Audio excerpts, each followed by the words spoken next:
ndisitsvakire chimari changu. Ndopandanoti pocket mangu ndoona mune $20 kakanga karimo.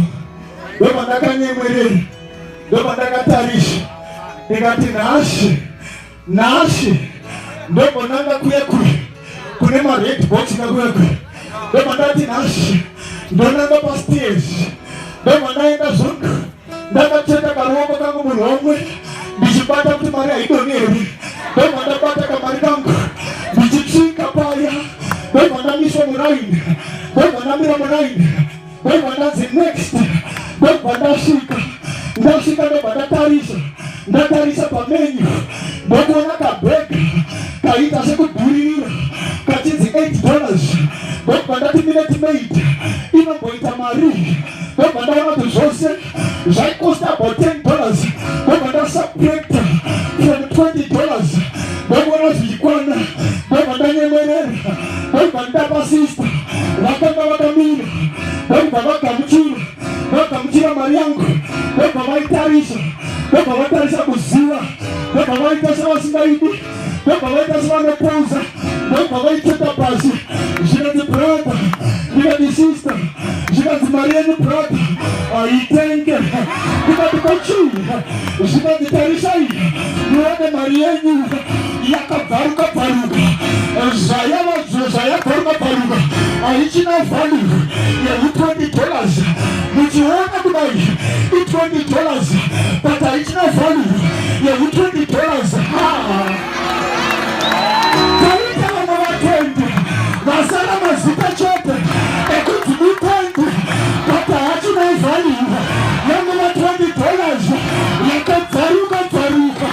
Taita vasikana vanomira pananzi vasikana but hapachina usikana wakabvaruka. Takuna waipi inochengeta value yako. Kana uri $20 takuna $20 yakakwana.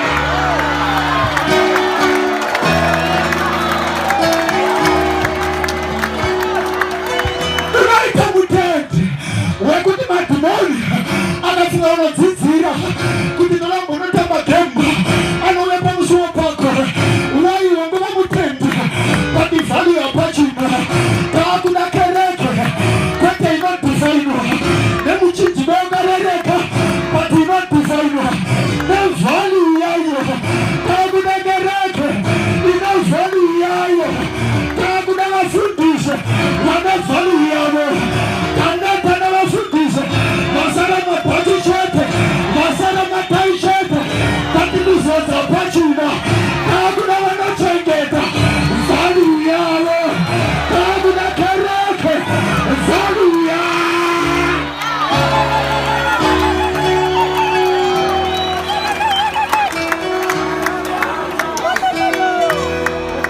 Ukaenda zvokutamba unomosara wangu nzimutende but vanhu vakacheuka wari kuseka saka ifanopinda kuchenjisa wangu vamutendi vangu pakuona kwavo sanda vasunga chikwasakwanza vakananga kuchechi uneka himbuka uneka bhaibheri but vhali yeutenda yakapurwa kare vangu bvaruka.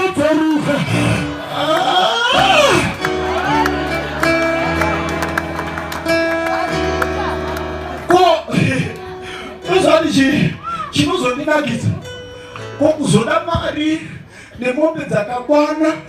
Mwana wavanhu ranguva zvoro $20 yakabva USA, Russia, Turkey, Dzoga neZimbabwe.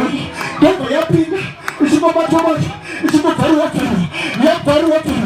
Johani wabva Peter wabva hachina value but arikuda kuti vamwe brother izvozvo arikuda